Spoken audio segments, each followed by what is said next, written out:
Hello students, welcome to my channel, YouTube channel All Rounder Science Tutorial। আজকে আমি তোমাদের সামনে অষ্টম অধ্যায়ে লম্ববৃত্তাকার চোঙের অঙ্ক করে দেখাবো। তাই সেই চোঙের অঙ্ক করার জন্য কিছু কিছু যেগুলো বড় বড় ফর্মুলা মানে যেগুলো কাজে লাগবে সেই ফর্মুলাগুলোকেও শেখাবো। চলো ভিডিও তাড়াতাড়ি স্টার্ট করি, দেখতে থাকো। এর জন্য আমি গণিত প্রকাশের এই বইটা নিয়েছি, এই বই থেকে কোশ্চেন করে নেবো এবং অঙ্কগুলোকে করব। তো চ্যাপ্টারের নাম হচ্ছে লম্ববৃত্তাকার চোঙ, সিলিন্ডারও বলা যায়, ইংলিশে সিলিন্ডার বলে। তো তো বেসিক্যালি চোঙটাকে কিরকম দেখতে হয় একটু তোমাদের আগে বুঝিয়ে নিই, কারণ বোঝার দরকার। আগে চোঙটাকে আমরা এরকম দেখি, ঠিক এর ভিতর দিকেও একটা গোলতল আছে, উপর দিকের একটা গোলতল আছে, নিচের দিকেও একটা গোলতল আছে।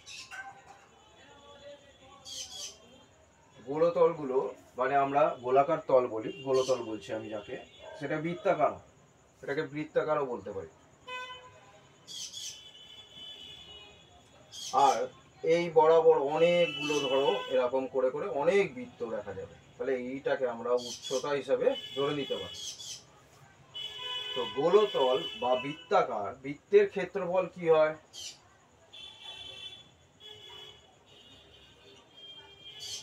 পাই আর স্কয়ার। পায়ের মান কত হয়? 22/7 অথবা 3.14 ধরা যেতে পারে।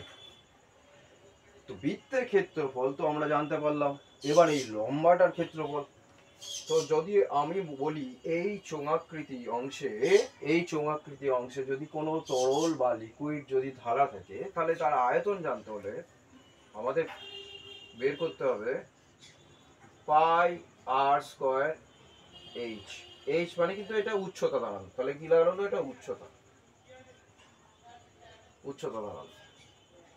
তাহলে দেখো এখানে কিন্তু দেখো বৃত্তের ক্ষেত্রফলটা ব্যবহার হয়েছে, তাহলে বৃত্তের ক্ষেত্রফল মানে এতগুলো বৃত্ত আমার আছে, লম্বা উচ্চতা বরাবর অনেকগুলো বৃত্তের সমাহার, সেই জন্য হচ্ছে আয়তন। এইভাবে আমরা বের করছি।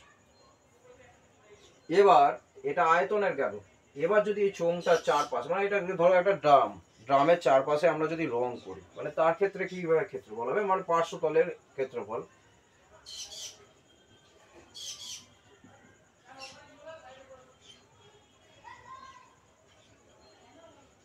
এটা আবার বোঝাচ্ছি, দেখো একটা বৃত্তের যদি আমরা ধরি, তাহলে বৃত্তের পরিসীমার ফর্মুলা কি? বৃত্তের পরিসীমা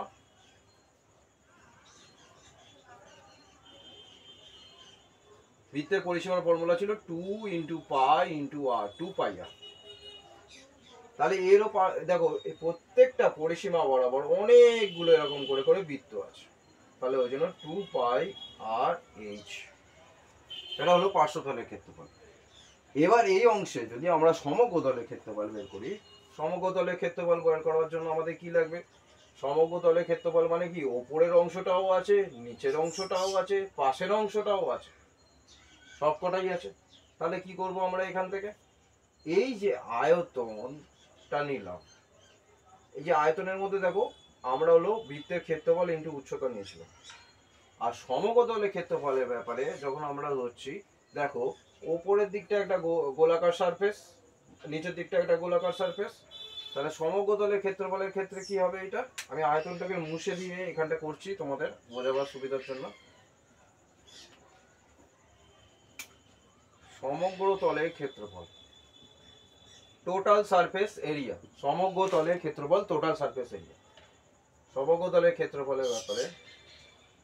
তাহলে আমি দেখো এইখানে একটা পাই আর স্কয়ার পাচ্ছি, এইখানে একটা পাই আর স্কয়ার পাচ্ছি, তাহলে 2πr² লিখে দাও, দুটো পাই আর স্কয়ার। পার্শ্বতলের ক্ষেত্রফল 2πr/h। এখান থেকে যদি তুমি কমন নাও 2πr কে, তাহলে পড়ে রইল কে? h + r। এটা হলো r + h থাকার কথা, আমি এটাকে সোজাভাবে লিখেছি h + r। সমগ্রতলের ক্ষেত্রফলটা তাহলে বোঝা গেল, উপরের বৃত্ত, নিচের বৃত্ত আর তার পার্শ্বতলের ক্ষেত্রফল। এবার চলো অঙ্কেতে আসি। ফর্মুলাগুলো আমাদের তিনখানা ফর্মুলা পাওয়া গেছে এখানে।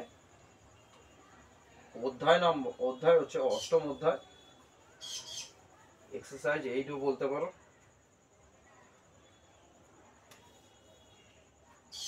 তাহলে দেখো আমি ছোট করে ফর্মুলাগুলো লিখে রাখছি। আয়তন হচ্ছে পাই আর স্কয়ার এইচ, পার্শ্বতলের ক্ষেত্রফল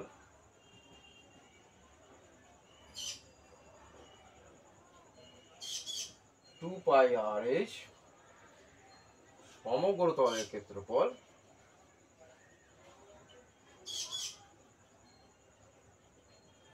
টু পাই আর ব্র্যাকেটের মধ্যে এইচ প্লাস আর।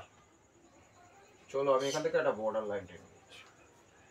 এখানে দেখো কোশ্চেন নাম্বার 1টাতে বলছে একটা ছবি ঘনবস্তু ছবি দেওয়া আছে, ছবি ঘনবস্তু যদি কটা তল বলেছে।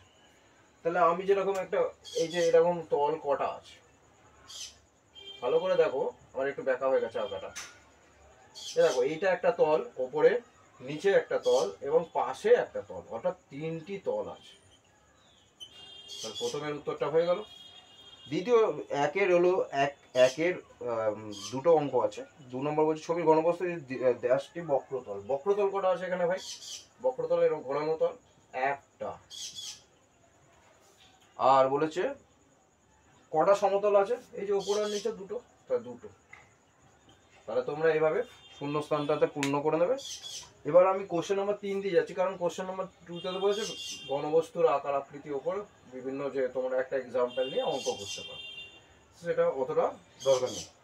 3 নম্বর বলছে স্টিলের পাতলা চাদর দিয়ে তৈরি ঢাকনা সমেত একটি ড্রামের ব্যাসের দৈর্ঘ্য 28 সেমি। আচ্ছা, যুগান্ত করে মানে ব্যাপারটা বলছি, ব্যাস যখন দেওয়া থাকবে, এটা 3 নম্বর অঙ্ক বলছি, ড্রামের ব্যাস হচ্ছে বলছে কত 28 সেমি।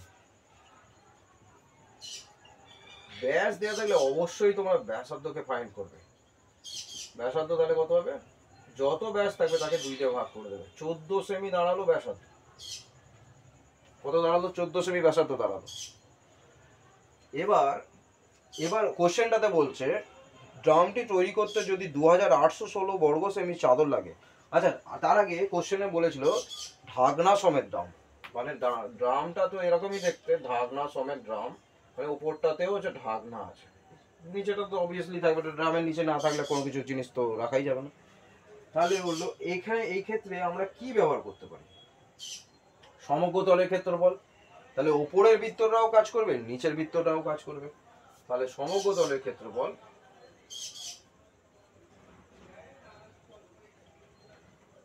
কোশ্চেনে দেওয়া আছে, কত আছে দেওয়া? সমগ্র তলের ক্ষেত্রফল 2816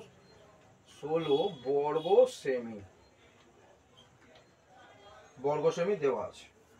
তাহলে এইটা প্রশ্নানুসারে আমরা অবশ্যই লিখতে পারি। প্রশ্নানুসারে 2 pi r h plus r equals to 2816। তোমরা এই ধরনের ক্যালকুলেশনের ক্ষেত্রে এই যে পাই আছে এইটাকে সবসময় নোটিস করবে কিভাবে ইজি করে ক্যালকুলেশন করা যায়। তাহলে তোমরা একটা কাজ করতে পারো, এইচ প্লাস আরটাকে এরকম ভাবে রাখতে পারো, নিচে 2816 তলায় 2 পাই আর কে নিয়ে যাও। একই ব্যাপার, ইন্টু করেই আসে। তা 2816 2 ইন্টু 22 ইন্টু আর এর মান কত ছিল? 14। এবার বলবে তাহলে স্যার 22-এর 7 পায়ের মান কত হয়? 22-এর 7। 7টা কোথায় গেল? এই যে এখানে যে 7টা লিখবো, সেটা যেহেতু আমরা জানি 1 পূর্ণ যদি 1-এর 2 হয়, সেটাকে আমরা ঘুরিয়ে কিভাবে লিখি? 2-এর 1। তাহলে এই 7টা চলে যাবে ওপরে। দেখে নিতে পারলে? এবার এইটাকে যদি আমরা ক্যালকুলেট করি তখন দাঁড়াচ্ছে কত? সেটা আমরা ক্যালকুলেশন আমি করে রেখে দিয়েছি আগে, যাতে তাড়াতাড়ি ভিডিওটাকে করা যায়। এটা দাঁড়াচ্ছে 32। এবার দেখো এখানে আমার কি কি দেওয়া আছে। এইচ প্লাস আর মানে 32। আর তো আমরা আগে থেকেই জানি আর এর মান কত ছিল? 14 32। তাহলে এইচ এর মান কত দাঁড়াবে? 32 মাইনাস 14, 18 সেমি। এটা হচ্ছে উত্তর। তাহলে হচ্ছে ড্রামটির উচ্চতা হবে 18 সেন্টিমিটার। 3 নম্বর অঙ্কটা ফিনিশ হয়ে গেল। তোমাদের একটা মানে আজব লাগে না? আমি এক এক সময় ইংলিশে ভিডিও করি, কখনো হিন্দিতে ভিডিও করি, কখনো বাংলাতে ভিডিও করি।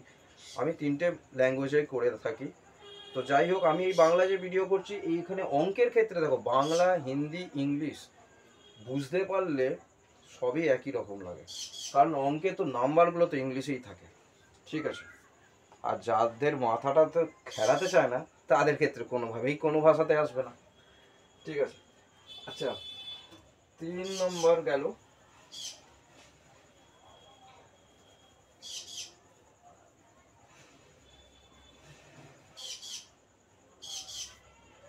তিনের পরে কোশ্চেন নাম্বার আমরা 4 যাব।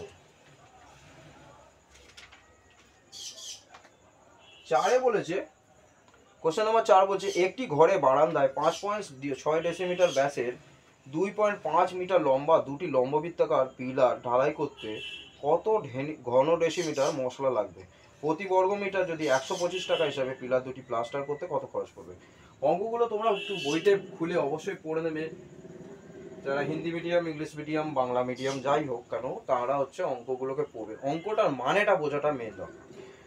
সেটা ভাষা তো তোমরা অবশ্যই বুঝতে পারবে। ওয়েস্ট বেঙ্গলে থাকো যারা এখন হিন্দিতে কথা বলবে, তারা বলবে বলে ওয়েস্ট বেঙ্গলে থাকো অথচ বাংলা জানো না, তাহলে কি আর হলো? বাংলা তো শিখতেই হবে ভাই। এবার দেখো 5 নম্বর, আমি হচ্ছে 4 নম্বর কোশ্চেনটা হচ্ছে একটি ঘরের বারান্দায় 5.6 ডেসিমিটার ব্যাসের,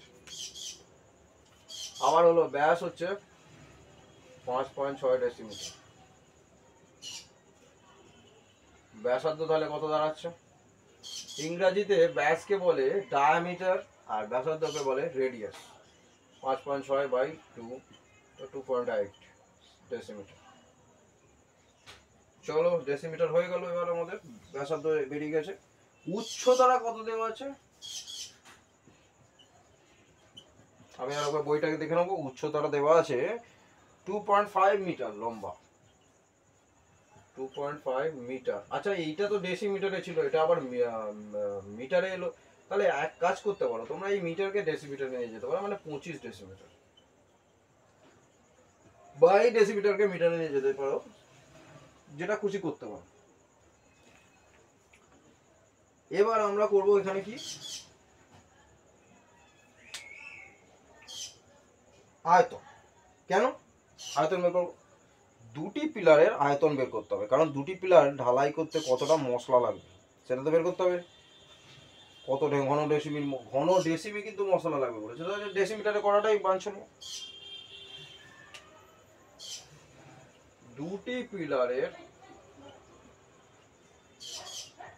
আয়তন, আবার বলছি যেহেতু পিলার পিলার অবশ্যই চঙ্গাকৃতি হয়, দুটি পিলারের আয়তন 2 ইন্টু পাই আর স্কোয়ার এইচ, তা 2 ইন্টু 22/7 ইন্টু আর এর জায়গায় কত লিখবো আমরা?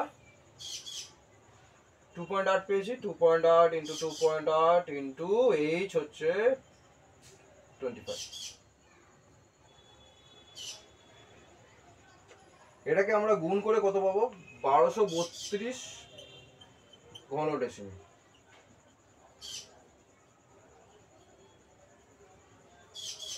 এটাকে আমরা গুণ করে পাচ্ছি কত? 1232 ঘন ডেসিমি। ইউটিউবে দেখো অনেক ভিডিও আছে, এরকম টিক টিক টিক টিক করে টিপবে, বিভিন্ন রকম কালার হবে, ভিডিওগুলো দেখতে খুব ভালো লাগে, সেই জন্য তোমাদেরও ওইগুলো কাছে বুঝতে সুবিধা হয়। কিন্তু আমি তো একটা ছোটোখাটো বোর্ডের মাধ্যমে এই মার্কারে কালি ভরে ভরে এইভাবে ভিডিও করছি, হয়তো অসঙ্গতি লাগতেই পারে, তাই না? কালারফুল তো ভিডিও হচ্ছে না, বিভিন্ন রকম ভিডিওর মধ্যে বিভিন্ন রকম এডিটিং ফ্যাক্টস ঢুকিয়ে দেয়, তাই তোমাদের অনেক সুন্দর লাগে। কিন্তু এই ভিডিওগুলো দেখো সহজ স্বাভাবিকভাবে আমি করছি, আশা করি ভালো লাগবে। তুই বলে স্যারটা বড্ড খেঁচাচ্ছে, মানে রেগে গিয়ে কথা বলছে না, রেগে গিয়ে কথা বলছে না, এটাই বাস্তব। ভিডিওটাতে আমাকে আক্ষরিক অর্থটাকে বুঝতে হবে, এর জন্য আমি কালারফুল বিভিন্ন রকম মিডিয়া দিয়ে স্টুডেন্টদের অ্যাট্রাকশন করব, সেটা আমার কোনো দরকার নেই। তাতে আমার সাবস্ক্রাইব বাড়ুক আর না বাড়ুক, তাতে লাইক হোক আর না হোক, আমি আমাদের স্টুডেন্টদের শেখাতে চাই। ঠিক আছে, নেক্সট হচ্ছে দুটি পিলারে পার্শ্বতলের ক্ষেত্রফল। এটা দেখে দিয়েছো, আয়তন বেরিয়ে গেছে, পার্শ্বতলের ক্ষেত্রফল। আমি এই জায়গাটাতে মুছে লিখছি, ছোট বোর্ড তাই জায়গাটাকে বাঁচাবার চেষ্টা করছি। তাই একটা উত্তর এসে গেছিল 1232। এবার 500 তলের ক্ষেত্রফল, 500 তলের ক্ষেত্রফল 2 pi r H, 2 into 22/7 into আর, আর কত দাঁড়াচ্ছে 2.8 ছিল আর হলো, এখানে কিন্তু আমরা একবারই আর কে ইউজ করছি, আয়তন বের করার সময় আর স্কয়ার মানে দুবার আর কে ইউজ করা হয়, আর ইন্টু আর। তো এই ক্ষেত্রে এসে দাঁড়াচ্ছে কত 880 ডেসিমিটার স্কয়ার। ডেসিমিটার স্কয়ার থেকে মিটার স্কয়ারে যেতে গেলে মেট্রিক সিস্টেমে আমরা জানি যে 1 ডেসিমিটার থেকে মিটারে যেতে গেলে 10 দিয়ে ভাগ করতে হয়। তাহলে 880 ডেসিমিটার স্কয়ার কে যদি স্কয়ার মানে দুটো ডেসিমিটার আছে, তাহলে দুবার মিটারে নিয়ে যেতে গেলে 100 দিয়ে ভাগ করতে হয়। তাহলে এটা দাঁড়ালো 8.8 মিটার স্কয়ার। এবার তোমাদের কোশ্চেন হলো স্যার এটা কি ডেসিমিটার স্কয়ার থেকে মিটার স্কয়ারে কেন নিয়ে গেলেন? কোশ্চেনটাকে দেখো বইতে পড়ে বলেছে প্রতি বর্গ মিটারে 125 টাকা হিসেবে প্লাস্টার করতে খরচ কত। আচ্ছা, এই আমরা হলো 500 তলের ক্ষেত্রফলটাই কেন বের করলো? এইটা ধরো একটা পিলার, এই যে মার্কারটা ধরো পিলার, এই পিলারের 500 তলের আমরা তো পিলারের উপরে ছাদ হয়ে যায়, নিচে মেঝে থাকে, তো পিলারের তো 500 তলগুলি আমরা প্লাস্টার করি, এটা তো আইডিয়া আছে, জেনারেল আইডিয়া। তাহলে হচ্ছে এই মিটার স্কয়ারের মধ্যে আমার খরচ কত পড়বে, আমি ওটা উপরে করে দেখাচ্ছি।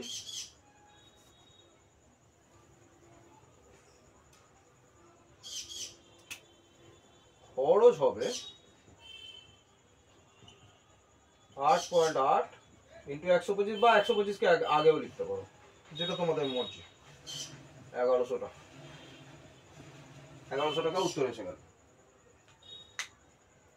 এবার হলো কোশ্চেন নম্বর 6টা একটু ট্রিকি আছে, কিন্তু মানে বড় টাইপের আছে, কিন্তু বুঝে গেলে করতে সোজা। বলেছে কি সমান ব্যাসের ও সমান উচ্চতা বিশিষ্ট তিনটি জারের প্রথমটির 2/3 অংশ, দ্বিতীয়টির 5/6 অংশ, তৃতীয়টির 7/9 অংশ লঘু সালফিউরিক অ্যাসিড দিয়ে ভর্তি আছে। আমি আগে এই অঙ্কটা মুছে নিই, তোমরা ততক্ষণে একটুখানি কোশ্চেনটাকে রিড করলে বুঝতে পারবে।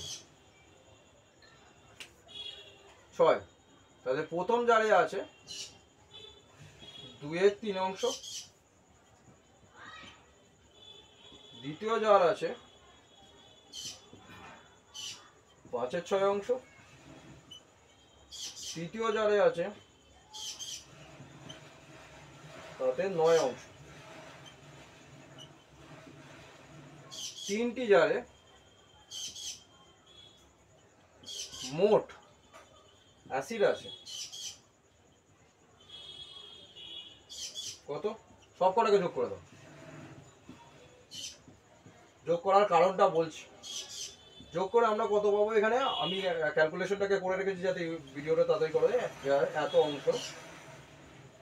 যোগ করার কারণটা হলো তিনটে জারে যত পরিমাণে অ্যাসিড আছে, তিনটে জার আমি এখানে দেখাতে পারবো না, ধরো এখানে আমার কাছে এই গ্রাফ পেপারটা আছে, মানে প্রথম জারে হচ্ছে এতটা অ্যাসিড আছে, দেখছো একদম সোজা সবটা উদাহরণ। ওই এসির কামরার মধ্যে বসে বিভিন্ন রকম অ্যারেঞ্জমেন্ট হাতে ইউটিউবে কালারফুল ভিডিও কিন্তু আমি করতে পারছি না, দুঃখিত। এই দেখো এইটুকুনি হচ্ছে লঘু সালফিউরিক অ্যাসিড, ধরো প্রথম জারে 2/3 অংশ আছে, দ্বিতীয় জারে হচ্ছে ধরো হচ্ছে এর থেকে একটু বেশি আছে 5/6 অংশ, তৃতীয় জারে এর থেকে একটু বেশি আছে 7/9 অংশ। তাহলে তিন থেকে একসাথে মেশালে টোটাল কত অংশ আছে, এটা বেরিয়ে গেল 41/18 অংশ। প্রথম তিনটি জারের আমাদের ব্যাস এবার দেওয়া আছে, ব্যাস থেকে আমাকে ব্যাসার্ধ তো অবশ্যই কনভার্ট করতে হবে। তাহলে এবার আমি এইটা পেয়ে গেছি 41/18, মনে রাখবে 41/18।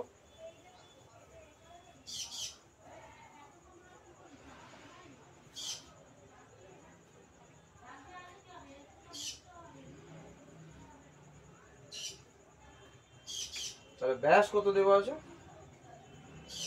14 সেমি, তাহলে ব্যাসার্ধ কত আসবে 7 সেমি।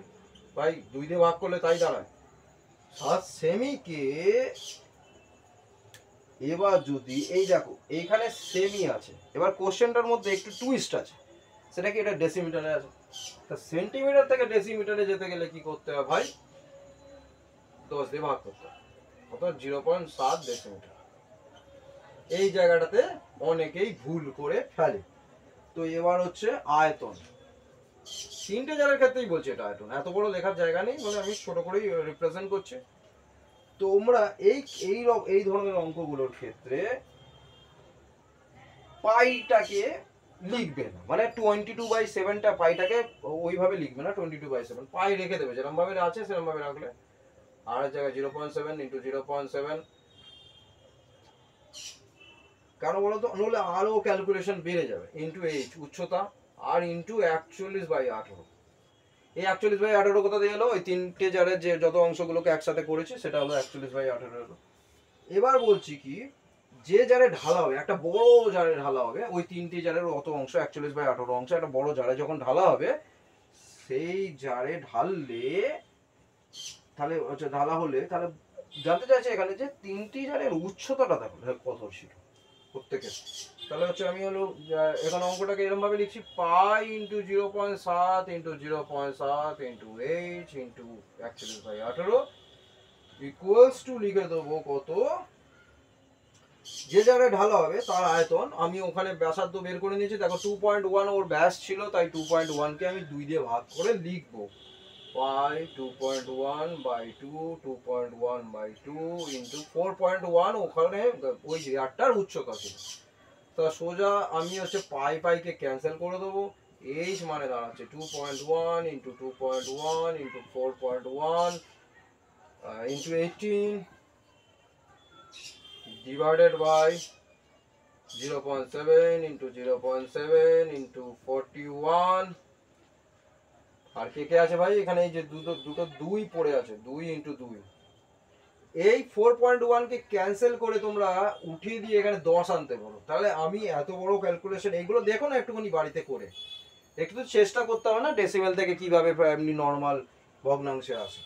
4.05 decimetre answer. অঙ্কের মাধ্যমটা শিখিয়ে দিচ্ছি, কিন্তু চেষ্টা তো তোমাদেরই করতে হবে, ঠিক আছে। এবার হলো তারপরে আমি নিয়ে নিচ্ছি, ধরো 6 নম্বরের অঙ্কটা বড় ছিল, আর এবার আমি নিচ্ছি 8 নম্বরের অঙ্কটা। 14 সেমি ব্যাসের পাইপযুক্ত একটি পাম্প সেট মিনিটে 2500 মিটার জল সেচ করতে পারে, তাহলে ওই পাম্পটি 1 ঘন্টায় কত কিলোলিটার জল সেচ করতে পারবে। কোশ্চেনটা এটা হলো, 14 সেমি ব্যাসের পাইপযুক্ত একটি পাম্প সেট।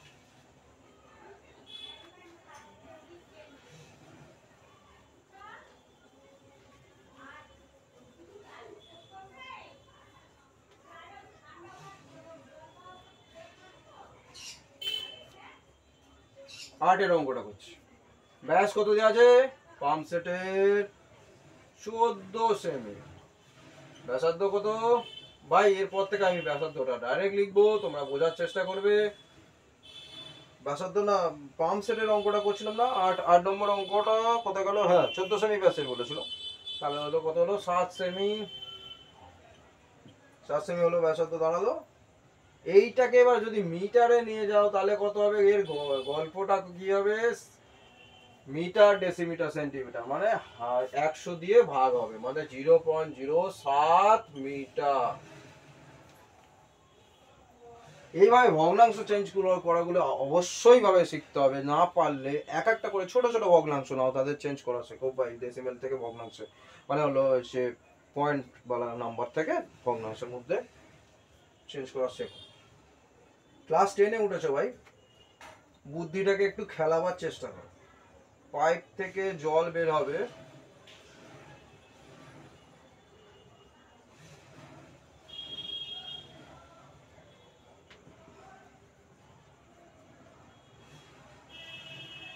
আমি এখানে হচ্ছে পাইপের অঙ্কটা করলাম, তাহলে পাইপ থেকে কতটা, পাম্প সেটের পাইপ থেকে কতটা জল হবে, 22/7 0.07 ইন্টু 0.07 ইন্টু কত 2500 মিটার যাচ্ছে, তাহলে ওইটাকে গুণ করে দিতে হবে, অবশ্যই গুণ করতে হবে। তাহলে কত দাঁড়াচ্ছে এখানে, কোন করে ক্যালকুলেটর আমি করে নিলাম, আর 38.5 মিটার কিউব। 1 ঘন্টায়, 1 ঘন্টা মানে 60 মিনিট হয়, তাহলে হচ্ছে 60 মিনিটে কত যাচ্ছে, 60 ইন্টু 38.5, গুণ করলে কত দাঁড়াচ্ছে, এটাকে 2310 মিটার কিউব। এবার এসেছে অঙ্কটা, 2310 মিটার কিউব।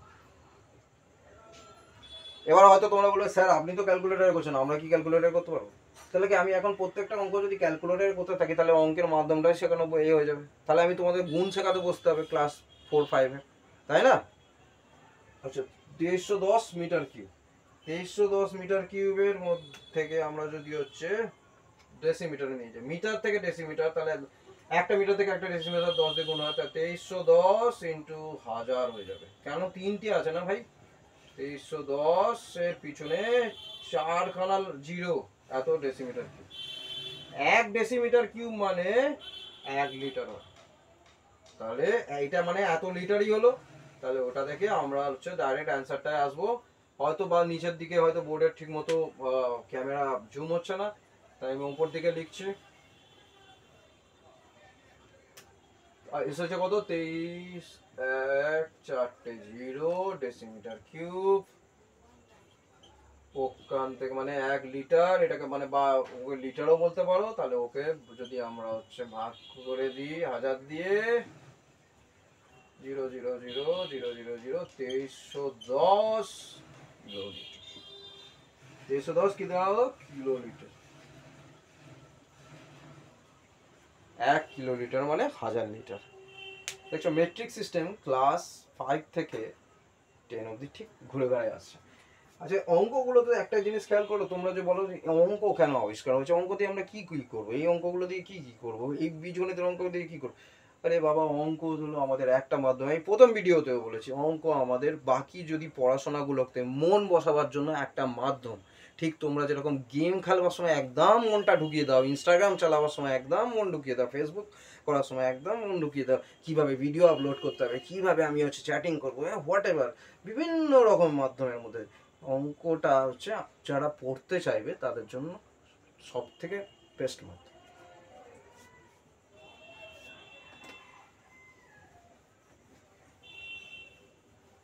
আর অঙ্ক করার সময় সবসময় সিরিয়াস ভাবটা বজায় রাখবে, কনসেন্ট্রেশনটা যেন থাকে। দাঁত বের করে মজা করে অঙ্ক করতে বসো না, ঠিক আছে? আচ্ছা, এবার হলো লাস্ট হচ্ছে কোশ্চেন নাম্বার আমি 11টা করছি। কি হচ্ছে 11 নম্বর কোশ্চেন বলছে 9 মিটার উচ্চতা বিশিষ্ট লম্ব বৃত্তাকার চোঙাকৃতি ট্যাঙ্ক জলপূর্ণ আছে, 6 সেমি দৈর্ঘ্যের ব্যাসের একটি পাইপ 225 মিটার বেগে জল বের করে 36 মিনিটের ট্যাঙ্কে সব জল শেষ করে দিল। এই অঙ্কটাতে বলছে লম্ব বৃত্তাকার চোঙাকৃতি ট্যাঙ্ক 9 মিটার উচ্চতা বিশিষ্ট। হ্যাঁ, তো 11 নম্বর হচ্ছে 9 মিটার উচ্চতা বিশিষ্ট ট্যাঙ্ক, 9 মিটার উচ্চতা বিশিষ্ট ট্যাঙ্ক, 9 মিটার উচ্চতা বিশিষ্ট ট্যাঙ্ক। তা এই অঙ্কগুলোর ক্ষেত্রে তাহলে 36 মিনিটে পুরো জল শেষ করে দিচ্ছে। তাহলে আমরা জানি হচ্ছে 9 মিটার উচ্চতা বিশিষ্ট ট্যাঙ্কের আয়তন তাহলে কত দাঁড়াচ্ছে, পাই আর স্কয়ার জানি না, ব্যাসার্ধ কত ইন্টু 9 ইকুয়ালস টু কত হবে, যে পাইপ দিয়ে জলটা বের করে দিচ্ছে তার আয়তন, তাহলে হলো পাই ইন্টু, এখানে বলে দিয়েছিল কত অঙ্কটাতে বলেছে 6 সেমি দৈর্ঘ্যের ব্যাস 6 সেমি হলে ব্যাসার্ধ 3 সেমি, তো দৈর্ঘ্যের ব্যাস 6 সেন্টিমিটার আছে। বাকি অঙ্কগুলোতে পুরোটা দেখা যাচ্ছে মিটারে করে দেয়, তার মানে হচ্ছে বাই করতে হবে ভাই, সেন্টিমিটার বাই 100 ইন্টু 225 ইন্টু 36 এখানে গুণ করলাম কারণ এত মিনিটে পুরো জল শেষ করে দিচ্ছে। পাই ক্যান্সেল করে দাও, গল্প শেষ পাইয়ের। তো আর স্কোয়ার ইকুয়ালস টু, এখানে কত দাঁড়াবে, 3 কে স্কোয়ার আছে মানে 9 হয়ে গেল, এখানে 225 আর 36 আছে, তলায় কিন্তু ভাই 100 কে স্কোয়ার হচ্ছে মানে 4টে 0 হচ্ছে, খেয়াল রাখবে। 9 9 ক্যান্সেল হলো, 225 এর বর্গমূল করলে কত দাঁড়ায় জানো, 15, 225 36 আর তলায় হচ্ছে 4টে 0, 15 দাঁড়ালো, আর এটা 6 আর বাকি 10, বর্গমূল হয়ে গেছে ভাই, বর্গমূল হয়ে গেছে। এবার হলো তাহলে 6 15 কত হলো, 90/10। এই এখানে হলো 1000 ছিল, সরি 100 এসেছে, তাহলে হলো কত দাঁড়ালো 9/10। 9/10 হচ্ছে কি দাঁড়িয়েছে ওর ব্যাসার্ধ। তাহলে ব্যাস তাহলে কত হবে ব্যাস,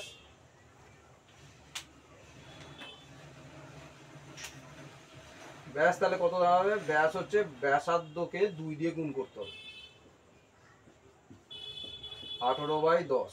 তার মানে হলো ব্যাস দাঁড়াচ্ছে 1.8 মিটার। কি হলো, অঙ্কটা বুঝতে পেরেছো? এরপরে দেখবে প্রত্যেকটা অঙ্কের একই রকম ধাঁচটা একই হবে, কিছু অঙ্কের হলো বিভিন্ন রকম ফর্মুলা হিসাবে আমার কোশ্চেনটাকে পড়ে সহজে সলভ করার মতো চেষ্টা করবে। আমি হয়তো এই ভিডিওতে তোমাদের অনেক রকম জ্ঞান ট্যান দিয়েছি হয়তো, কিন্তু সেইভাবে জ্ঞানটা দেওয়ার আসল উদ্দেশ্য হচ্ছে অঙ্ক যখন করবে মন দিয়ে করো, ভালো করে চিন্তা ভাবনা করে করো। যদি ভিডিও না পছন্দ হয় একদমই দেখো না, সাবস্ক্রাইবও করো না, লাইকও করো না, কিছু না। কিন্তু আমার মাধ্যমটা হলো তোমরা যেন ভালো করে পড়ো, পড়ে আরও উচ্চশিক্ষার দিকে যেতে পারো। আজকের জন্য দেখার জন্য ধন্যবাদ।